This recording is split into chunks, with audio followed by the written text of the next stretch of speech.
do verso 7 até o verso 11, 11, vamos até o 12, né? Que Mateus 7, do 7 até o verso 12, diz assim: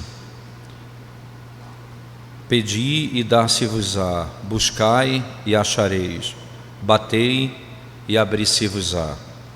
Porque aquele que pede recebe, e o que busca encontra, e ao que bate abrir-se-lhe-á. E qual dentre vós é o homem que, pedindo-lhe pão, o seu filho lhe dará uma pedra? E pedindo-lhe peixe lhe dará uma serpente? Se vós, pois, sendo maus, sabeis dar boas dádivas aos vossos filhos, quanto mais vosso Pai que está nos céus dará bens aos que lhe pedirem. Portanto, tudo o que vós quereis que os homens vos façam, fazei-lo também vós, porque esta é a lei e os profetas. Nós vamos analisar hoje, irmãos, a sessão, né, que inicia o segundo exemplo, né? Melhor dizendo, na última quarta-feira nós trabalhamos a primeira razão pela qual nós devemos orar, porque Deus fez promessas a nós. Ele diz: se pedirmos, Ele nos daria, não é? Se batermos, seriam abertas. Agora Ele vai nos mostrar o segundo aspecto. Nós vamos trabalhar o segundo aspecto, que é a segunda razão pela qual nós devemos orar, não é? Que são os exemplos aqui estabelecidos no texto, quando ele diz assim, do verso 9 ao 11 em particular, que nossa sessão hoje é do 9 ao 11. Então veja os exemplos. E qual dentre vós é o homem que, pedindo-lhe pão, o seu filho, lhe dará uma pedra? E pedindo-lhe peixe, lhe dará uma serpente?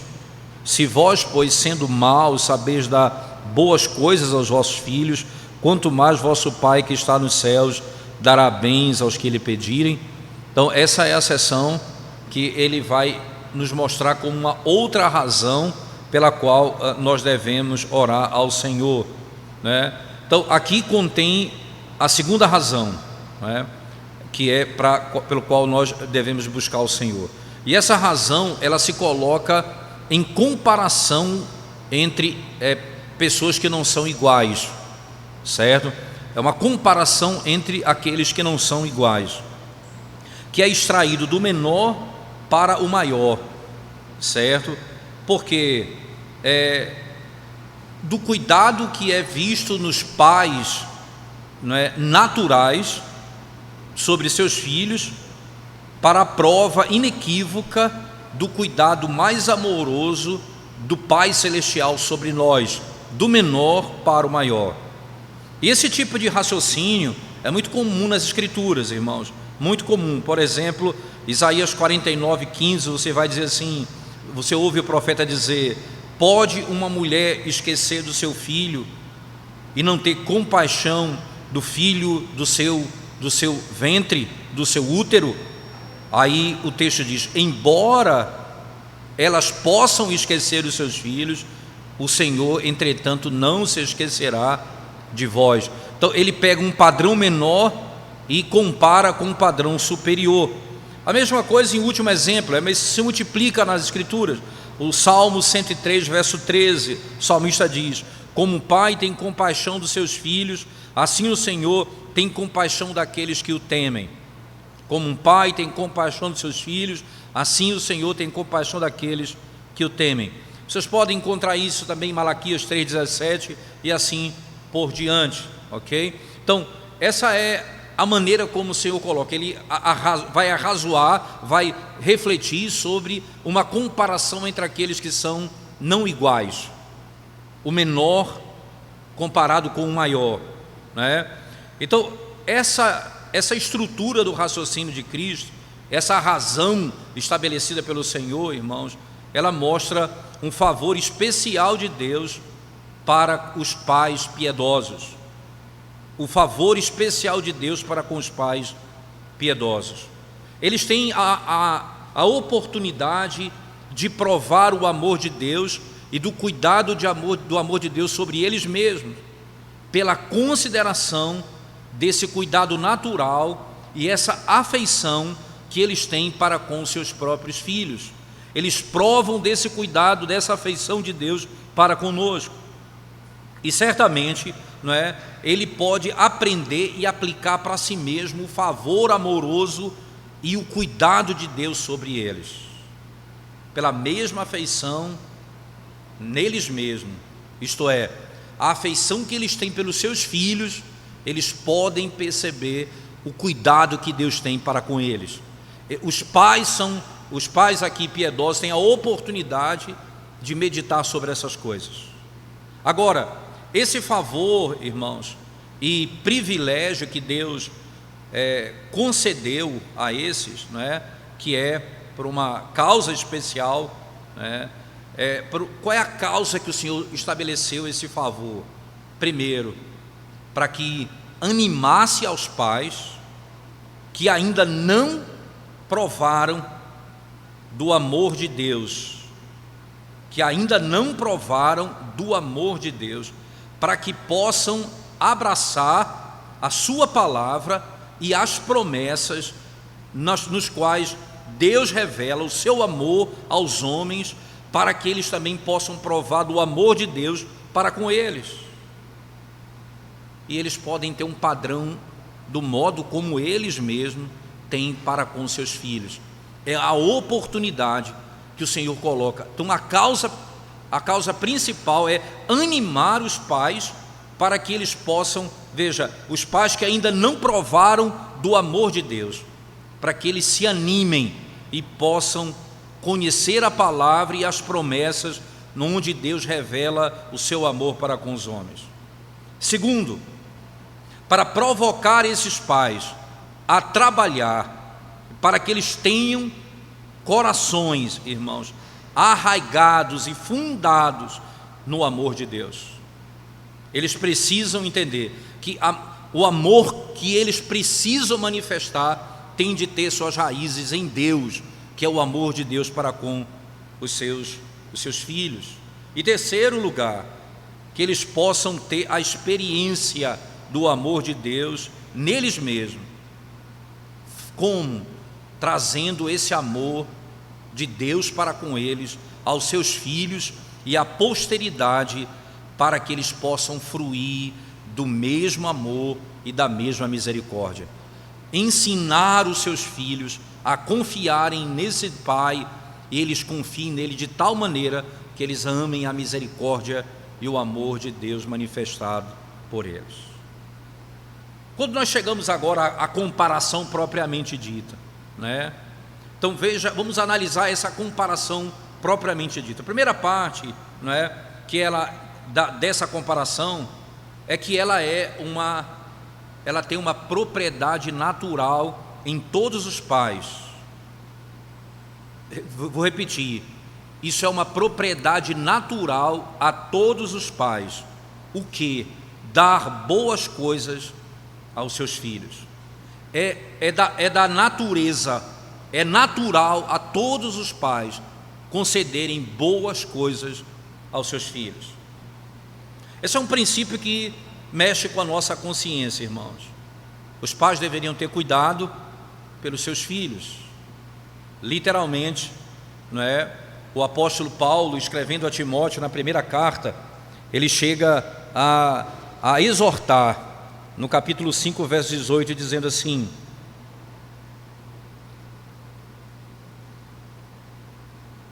1 Timóteo, capítulo 5, verso 8, não 18, 5, 8, diz assim: ora, se alguém não tem cuidado dos seus, e especialmente dos da própria casa, tem negado a fé e é pior do que o descrente. Isso é a parte essencial. O Senhor derramou sobre eles o cuidado que eles devem ter para com seus filhos. Esse é um princípio que vai mexer com a minha consciência. Eu preciso cuidar dos meus. Os infiéis, irmãos, não apagam a luz da natureza, mas eles provêm para os seus filhos. Até os ímpios fazem isso, não apenas os que temem a Deus.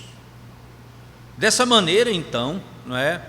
Esses pais, eles devem se sentir envergonhados, que gastam seu dinheiro com jogos, com prazeres, e deixam seus filhos e famílias em falta e necessidade, gastam seus recursos com coisas vãs.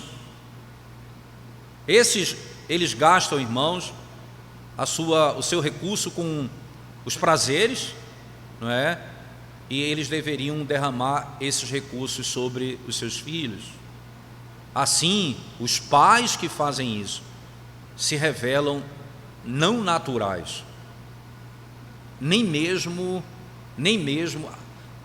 a bondade natural que Deus derramou sobre todos os pais, todos os homens, quando não é visto, eles são tidos como não naturais, até mesmo animalescos nesse sentido. Literalmente é isso que o Senhor nos instrui, não é? E podemos ainda dizer, irmãos, William Perkins chega a dizer que os magistrados que são os nossos pais públicos deveriam ter cuidado com essas crianças e deveriam impedir que sofressem tais desordens a ponto da própria destruição. Ele diz: os nossos pais deveriam também zelar por outros filhos, que os pais naturais, que se revelam não naturais, não cuidam dos seus filhos e da sua própria casa. Segunda coisa importante em relação à comparação. Então aqui, irmãos, eles devem ser envergonhados e culpados. Por quê? Eles, por alimento e vestimenta, veja, quando você diz assim, quando eles preferem olhar para os filhos e dizer: eu prefiro dar aos meus filhos alimento, vestimenta e casa boa e educação, mas ao mesmo tempo não conseguem conceder aos seus filhos educação e instrução no Senhor. São pais que imaginam que apenas o conceder aos filhos boa alimentação, boa educação, viagens pelo mundo, eles estão agindo como pais que Deus ordenou. Pelo contrário, se eles não educam e instruem seus filhos no Senhor, eles pecam,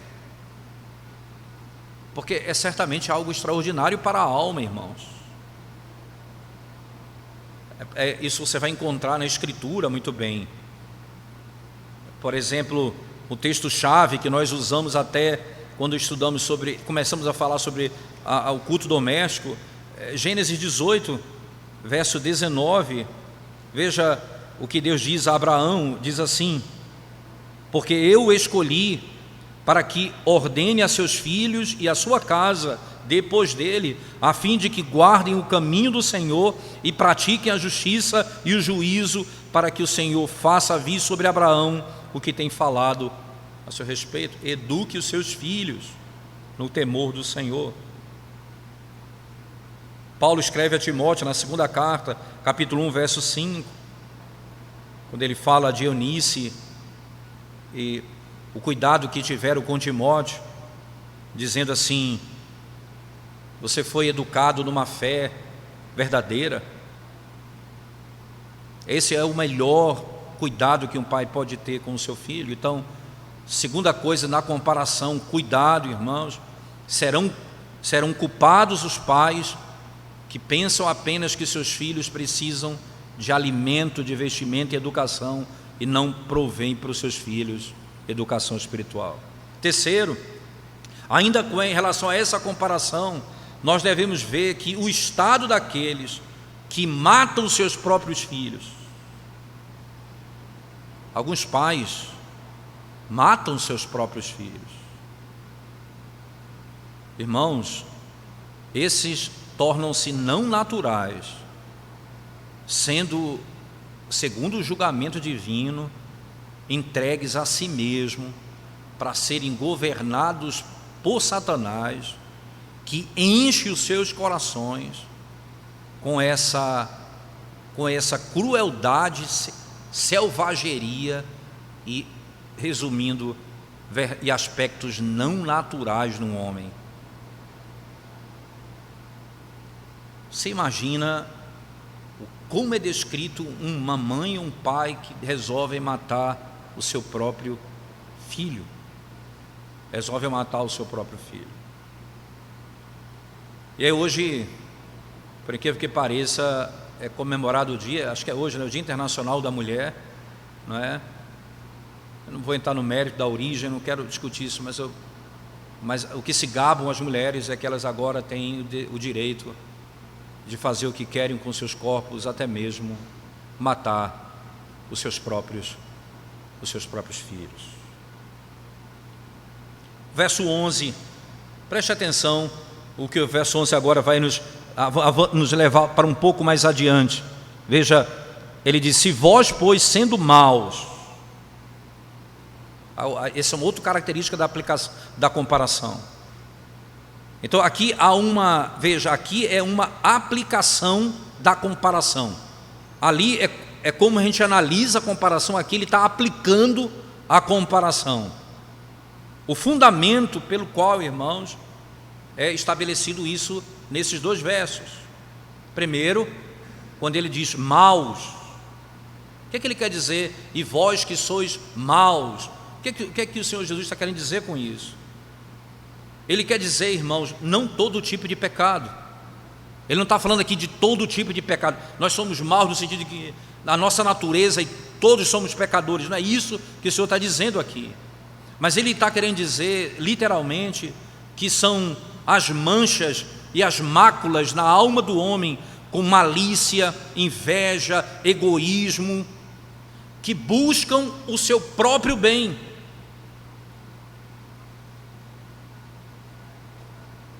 Simplesmente o seu próprio bem.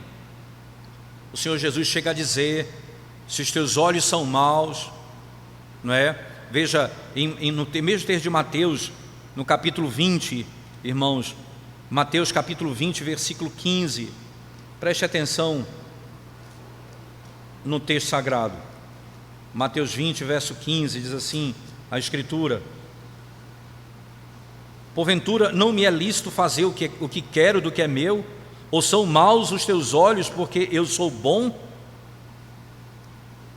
São maus os teus olhos porque eu sou bom? Vocês têm inveja porque eu sou bondoso? Vocês têm ódio porque eu sou gracioso abundantemente? Cristo aqui nos dá a entender, irmãos, que literalmente não é um homem mau que está sendo dito aqui como um todo. Perceba que o homem, ele pode ser mau e ainda viver de modo civilizado. Vós sois maus, mas sabeis dar boas coisas aos vossos filhos. Percebe que aqui o Senhor está falando de um mal que ainda permite o homem ser civilizado, viver de modo civilizado. Porque esse é um fruto, irmãos, da cobiça, é fruto do egoísmo. A experiência vai mostrar para todos nós a tristeza desse pecado. Disso vem muitas práticas de injustiça, de crueldade, de opressão no mundo, onde os homens buscam os seus próprios interesses a ponto de deixarem os seus próprios filhos sem ter o que comer. Mas o Senhor está dizendo, até mesmo os maus dão boas coisas aos seus filhos. Você vê o que é que acontece em períodos difíceis. Você vê o que é que aflora no coração do homem. Num tempo de escassez, os que são mais poderosos pesam mais a mão sobre os pobres, porque eles buscam o seu próprio bem, eles buscam o acúmulo, e assim eles esperam os dias maus para explorarem os necessitados ainda mais. Nós precisamos todos ter cuidado com essa prática miserável e pecaminosa, irmãos. Eu sou contra, particularmente, a ideia de criar uma lei que impeça o aumento das coisas no tempo de crise. Eu acho que isso não deve ter uma lei. O mercado pode ajustar isso? Talvez sim, não vou entrar no mérito também. Mas um homem que teme a Deus, ele não deveria se valer da miséria dos outros para vender nada de modo a explorar ainda mais a miséria do outro. Eu não sei o que os homens vão fazer, mas um homem que teme a Deus não deveria fazer isso. E por outro lado ainda nós podemos pensar, irmãos, não é, que da nossa prática, não é, do outro lado nós devemos dar a nós mesmos a praticar a bondade para com os outros, nos colocar na prática do amor, que nós não buscamos os nossos próprios interesses, para podermos mostrar o nosso amor para com Deus, do modo como nós tratamos os nossos irmãos, como o apóstolo nos diz, irmãos, servir um ao outro em amor. Gálatas 5:13, servir um ao outro em amor. Filipenses 2:4 diz, cada um não busque as suas próprias coisas, mas também o que é do outro, não apenas o que é meu, mas também o que é do outro. Tu que és mau, pode dar coisas boas, isto é, pão, peixe, como diz o texto. É claro que esse homem mau pode ter algum tipo de virtude nele, pelo qual ele pode fazer algumas boas obras.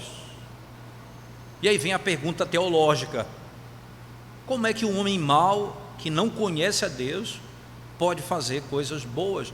Um homem que vive da malícia, da iniquidade, necessariamente, como é que pode isso? E como é que o Senhor diz, não é? Ele olha para a figura natural dos pais e diz, os pais fazem isso. Ele não está falando simplesmente ali naquele contexto de crentes, mas na segunda parte parece que sim. Preste atenção nisso. A pergunta seria, como pode acontecer isso? Como é que um homem mau, que não tem fé, ele pode fazer alguma coisa que agrada a Deus em pecado? Sem fé é impossível agradar a Deus. Como ele pode fazer qualquer coisa que seja boa, ou que tenha alguma bondade nisso? A resposta é, nós podemos saber que os dons do Espírito, eles são de dois tipos, irmãos. O que são chamados de comuns e os que são chamados de especiais, que são dons do Espírito como dons especiais e graça de Deus. Então, o primeiro, o William Perkins vai dizer, são os dons comuns. E ele diz o que significa isso. Nesses dons, a corrupção da natureza humana, ela é apenas restringida e limitada. Então, o homem não vai fazer todo o mal que ele deseja fazer. O Espírito do Senhor vai limitar o mal nele, não com a graça da redenção. Para que, ele diz? Para que se tenha uma sociedade civil minimamente organizada, para que o homem com outro homem, isto é, para que os homens vivam com algum tipo de ordem e algum tipo de tranquilidade nessa vida. Até mesmo entre os pagãos isso acontece, não é? Tudo isso vem do Espírito, diz William Perkins. Entretanto, não das partes renovadas, não porque houve renovação da alma, mas pela restrição da impiedade natural. O Senhor impede que o homem pratique todo o mal que há no seu coração.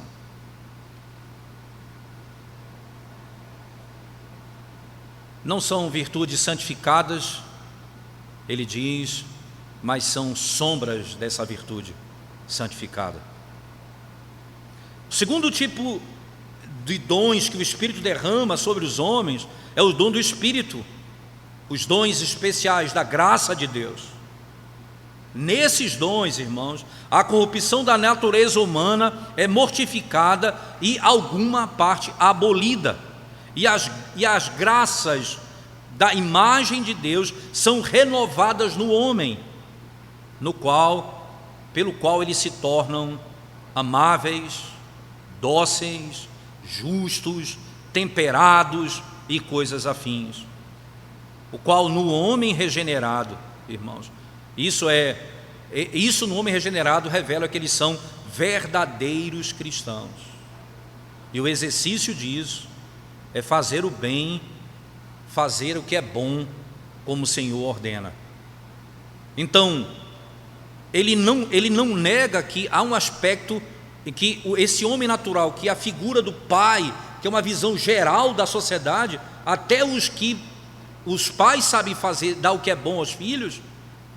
Ele diz, vós que sois maus, sabeis da boa dádiva. Então, essa graça aqui, ela é uma graça geral, não é? Que restringe o mal, e nos eleitos é uma graça especial que transforma e renova o homem verdadeiramente. Transforma e renova o homem verdadeiramente. Aí vem a outra parte, não é? Como então o Pai Celestial não nos dará as boas coisas àqueles que o pedem? Se vós que sois maus, sabeis dar boas dádivas aos vossos filhos, quanto mais o vosso Pai que está nos céus não dará boas coisas aos que lhe pedem? E aqui nós temos a segunda parte da comparação. Cristo aqui ele vai amplificar e estabelecer a generosidade de Deus em seus dons para com seus filhos.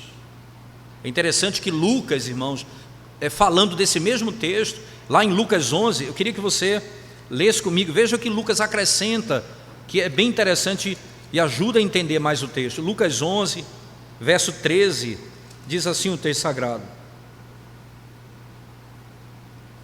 que Jesus incita a orar, né? Que é a seção do 9 ao 13, mas o 13 diz assim, ora, se vós que sois maus, sabeis dar boas dádivas aos vossos filhos, quanto mais o Pai Celestial dará o Espírito Santo àqueles que lhe pedirem. Se você olhar para Mateus, irmãos, voltando aqui para Mateus, você vai perceber em Mateus a seguinte expressão, ora, se vós sendo maus sabeis dar boas coisas aos vossos filhos, quanto mais vosso Pai que está nos céus dará bens aos que lhe pedirem. Lucas coloca, vos dará o Espírito Santo, perceba, quanto mais o Pai Celestial dará Espírito Santo àqueles que lhes pedirem. Que informação interessante que Lucas adiciona aqui no texto, a essa graça então interessante. Então, três coisas básicas nós temos que aprender aqui desse verso, irmãos, né? Primeiro, quem dá essas boas coisas? Segundo, o que é dado? E terceiro, a quem é dado? Então, três coisas básicas. Primeiro, o que é dado, ou melhor, quem dá.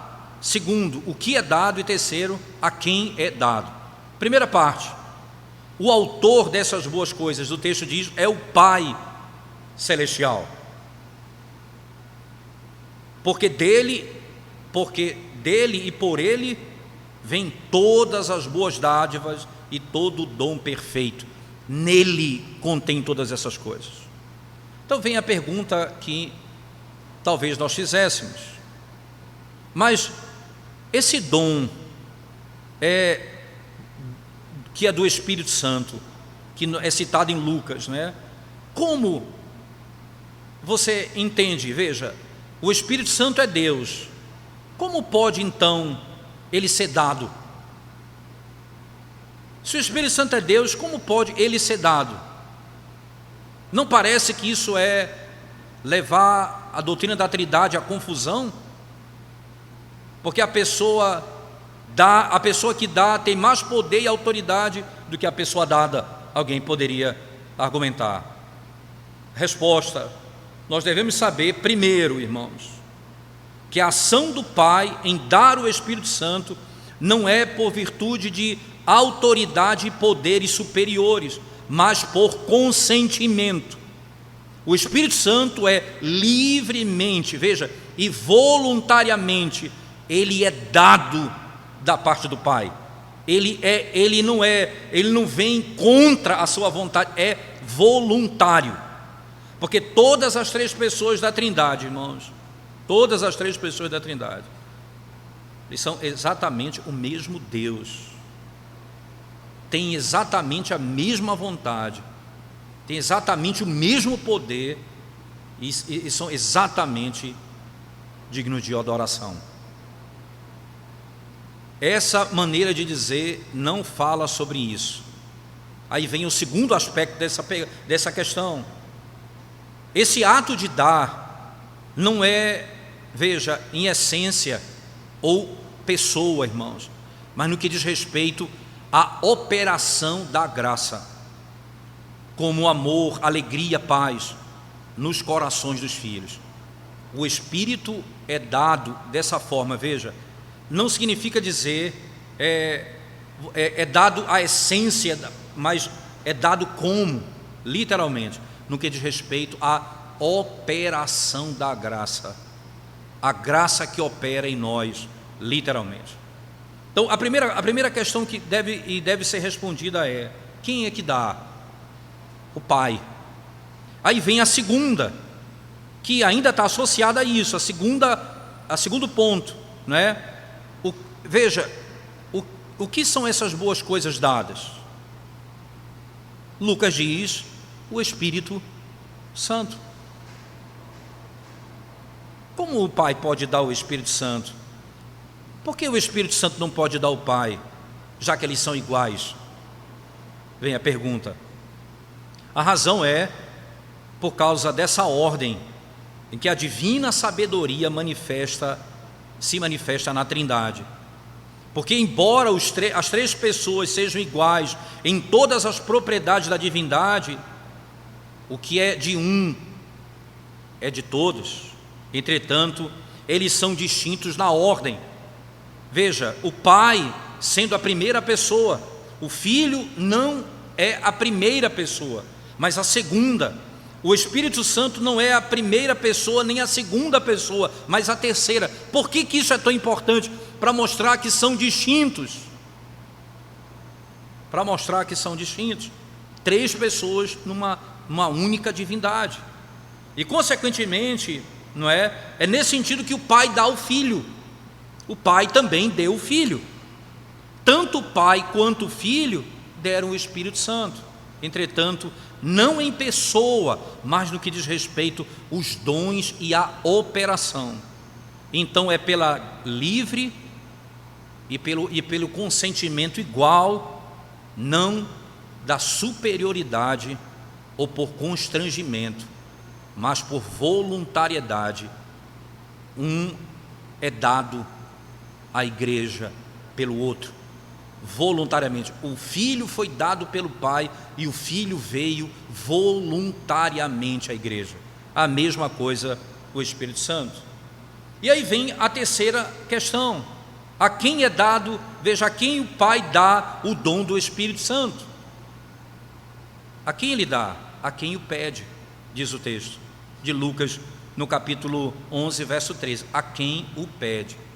Consequentemente, alguém poderia imaginar, né, que o homem tem livre-arbítrio por natureza na sua conversão, porque ele deve primeiro pedir e então vem o dom do Espírito. Então, o homem natural, caído em pecado, pede o Espírito e Deus dá. Seria isso? Não. O que o texto é claro. Veja, nós devemos saber que pelo Espírito Santo aqui significa dizer, não, o Espírito que é dado aqui não significa dizer no começo da graça, mas no crescimento da graça. O Espírito é dado aos seus que pedem não no início da obra da redenção, mas no crescimento da salvação. Isto é, crescer na fé, que significa dizer ainda, irmãos, a busca de uma maior medida dos dons, maior sensibilidade a eles, porque essa é a promessa feita aos filhos de Deus, irmãos, que pedem, que o Senhor dará o Espírito àqueles que pedirem. Outra coisa importante que nós devemos perceber, não é? Por meio aqueles que pedem, não significa dizer todas as pessoas que lançam palavras de pedido a Deus, mas aqueles que pedem em fé e oram pela graça, naqueles que foram chamados. É como Paulo lá em Romanos, no capítulo 10, verso 14, vai dizer, Romanos capítulo 10, verso 14, Paulo diz assim: como porém invocarão aquele em que não creram? E como crerão naquele de quem nada ouviram? E como ouvirão se não há quem pregue? Como eles podem chamar se eles não ouviram? Como poderão invocar aquele em quem não creram? Como se pode invocar o Senhor se não creu nele? Eu não tenho como pedir alguma coisa a Deus se eu não criar nele. Logo, a invocação, pedir, bater, buscar, não é o início da graça da redenção, mas é no crescimento da graça. É o pedido por essas coisas. Como nós podemos saber muito bem disso, irmãos. O Espírito, Paulo diz em Romanos 8, 26 e 27, ele diz assim, 26 e 27, também o Espírito semelhantemente nos assiste em nossa fraqueza, porque não sabemos orar como convém, mas o mesmo Espírito intercede por nós sobremaneira com gemidos inexprimíveis.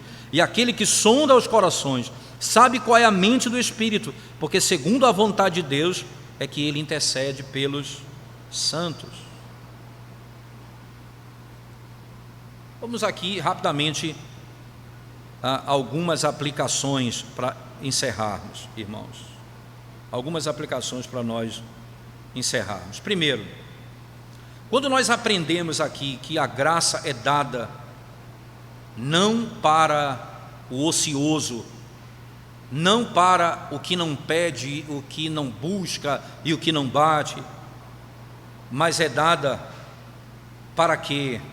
Para que possamos usar os meios de graça ordenados por Deus para a obtenção da graça. Veja, nós somos salvos pela graça e nós vamos usar os meios ordenados por Deus para a obtenção da graça. Entende? Eu não orei para ser salvo quando fui salvo. Eu não pedi o Espírito porque eu nem o conhecia. Lembra dos discípulos de João, quando Paulo chegou e disse: vocês creram quando ouviram falar do Evangelho? Ele disse, quando o Espírito veio sobre vós, ele disse: que Espírito? Nós nem sabemos o que está falando. Como nós vamos pedir o Espírito se nós não conhecemos o Deus único e verdadeiro, o Deus trinitário? Então, é claro que o que ele está dizendo, essa graça não é dada a outro, senão aquele que pede, não é dado àquele que não busca. Isso aqui é o santo exercício da palavra, é o santo exercício em ouvir a palavra, em ler a palavra, em meditar na palavra, e humildemente e fervorosamente suplicar ao Senhor. Portanto, se nós temos graça, irmãos, nós devemos exercitar diligentemente a nossa própria vida nesses meios, porque a fé vem pelo ouvir, e os filhos de Deus em todas as épocas têm usado os meios para obter graça, têm usado os meios para obter graça. Torna-te a nós, Senhor, torna-te a nós. É a súplica da igreja. torna-te Senhor para ti mesmo, torna-nos para ti mesmo, e nós seremos transformados. Davi tinha tanta convicção disso, irmãos, onde ele abundava na graça de Deus. Salmo 119, 33, ele diz: ensina-me, Senhor, o caminho dos teus estatutos.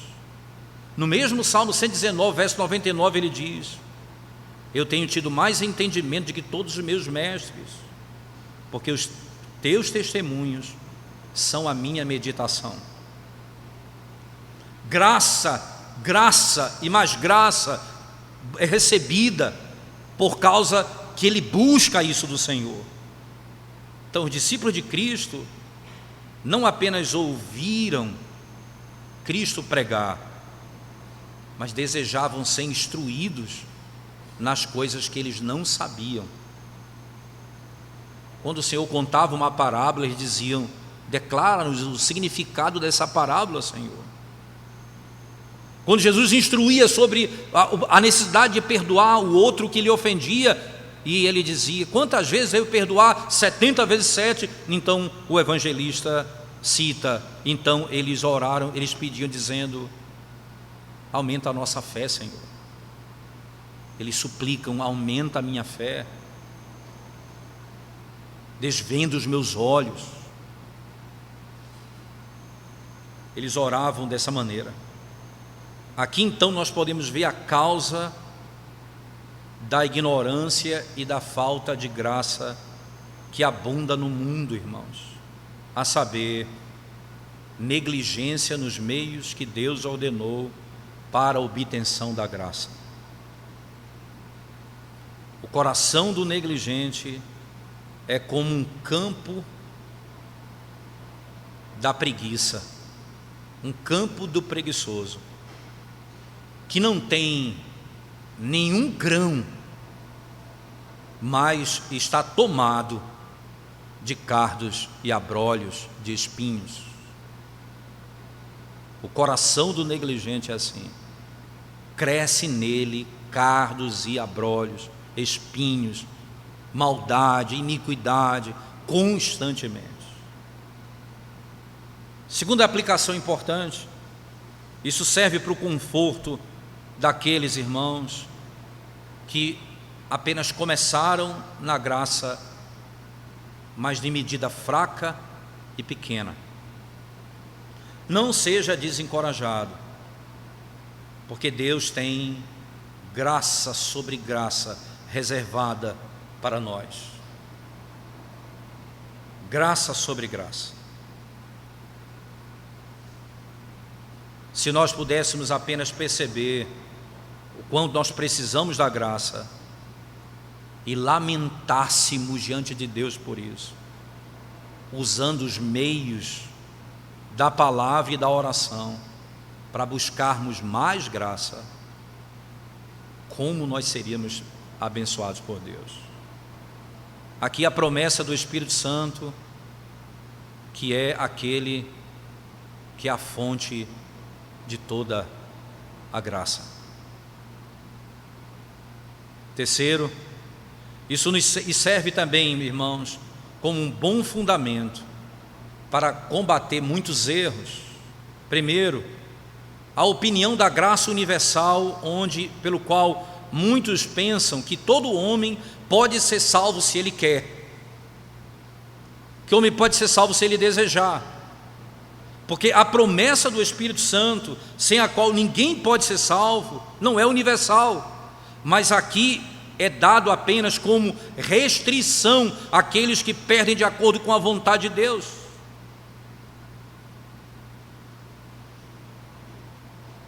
Ninguém pode fazer senão o Espírito Santo, irmãos, que nos ensina a orar, sem o qual nós não podemos receber nada da parte de Deus. Deixa eu repetir isso. Isso é uma pancada nesse conceito de que todo mundo, se quiser, pode ser salvo. Se quiser, pode ser salvo. A restrição é clara. A quem o Senhor está falando? A quem o Senhor está falando? Àqueles que pedem de acordo com a vontade de Deus. Não é a todo mundo. Não é a todo mundo, aqueles que pedem segundo a vontade de Deus. E ninguém pode pedir segundo a vontade de Deus sem ter o Espírito de Deus, porque é o Espírito de Deus que nos ensina a orar. Sem Ele nós não podemos receber nada. Essa é a lógica do processo. Está restrito isso aqui apenas aos que já têm o Espírito de Deus, não a todos. Segundo, isso lança no chão também, irmãos, o conceito dos anabatistas, que naquela época e hoje são, podemos chamar, não é, daqueles que buscam novas revelações, daqueles que não se satisfazem com a revelação bíblica, daqueles que buscam a vontade de Deus fora das Sagradas Escrituras, que buscam a Deus para que Deus revele alguma coisa a eles, quando o Senhor nos ensina a usar os meios de graça para crescermos na plenitude do Espírito. Esse é um grande erro que nós temos hoje. Os anabatistas naquela época, irmãos, eles olhavam para o Espírito e buscavam o Espírito esperando revelações, não no exercício da oração, no exercício da palavra. Mas nós devemos olhar para os meios em que Deus deu, irmãos, em que Deus nos concede o Espírito. E fora desses meios, nós estamos sujeitos à ilusão de Satanás, muito mais do que a operação do Espírito.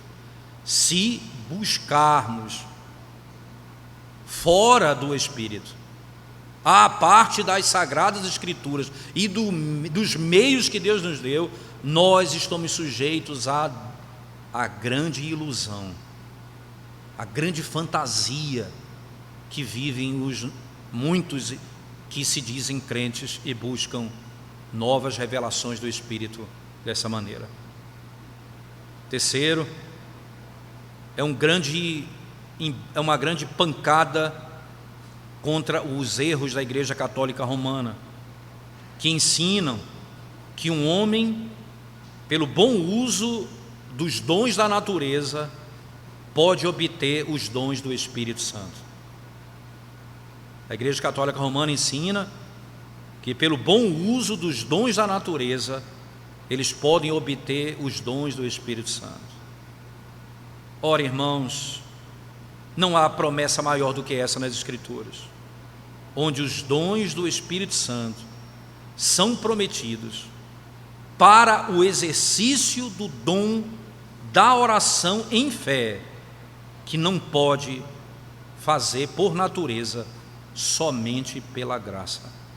Somente pela graça.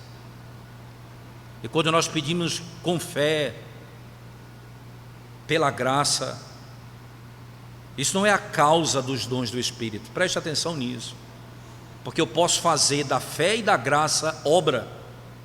Preste atenção nesse argumento. Quando nós pedimos em fé, pela graça, isso não é a causa dos dons do Espírito que nós recebemos, mas é somente, irmãos, literalmente, o cumprimento das nossas obrigações. Repito, quando pedimos com fé pela graça, isso não é causa dos dons do Espírito que recebemos, mas apenas um cumprimento do nosso dever no exercício dos meios que Deus designou. Daí segue-se o aumento da graça, mas não por mérito nosso, mas pela misericórdia gratuita de Deus e sua generosidade para conosco. É por isso que muitas vezes nós chegamos a dizer: Senhor, Senhor, eu já pedi tanto, o Senhor não me deu. É como se o meu mérito fosse ali desrespeitado. Eu fiz o que o Senhor mandou, Senhor, e agora? Lembre-se disso, irmãos, não confunda isso. Não é causa dos dons do Espírito. A fé pela graça não é a causa dos dons do Espírito que recebemos. Mas sabe o que é que nós fazemos? Nós estamos apenas cumprindo o nosso dever nos exercícios dos meios que Deus designou, aquilo que Ele me mandou fazer. E o que é que se segue disso? Aumento da graça. Eu vou em busca da graça, pelos meios que Ele me deu, porque o Senhor não simplesmente disse: se você fizer isso, você pode requerer de mim. É sempre por fé, é sempre na espera.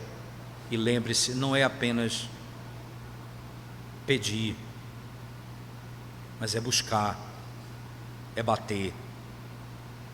Cada vez mais o Senhor nos fará mais e mais dependentes dEle e suplicantes da sua infinita misericórdia para conosco. Esse é o caminho, esse é o meio, a segunda etapa e a razão pela qual nós podemos e devemos orar. Na próxima quarta, se o Senhor nos permitir, nós vamos lidar com apenas o verso 12 de Mateus, né? E tudo que você deseja que os homens façam, você faça a eles, porque nisso depende a lei e os profetas. Nós vamos lidar com esse tópico na próxima quarta-feira, se o Senhor assim nos permitir. Vamos orar ao Senhor mais uma vez, irmãos. Obrigado, ó Deus, pela bênção de podermos estudar a Tua Santa Palavra e sermos instruídos nela. Ajuda-nos, Senhor, na nossa falta de fé. Aumenta a nossa fé. Aumenta o nosso anseio, ó Deus, para ler mais a Tua Palavra com fidelidade, com perseverança, a buscarmos mais ao Senhor em devoção. Ajuda-nos, Senhor. Aumenta a nossa fé,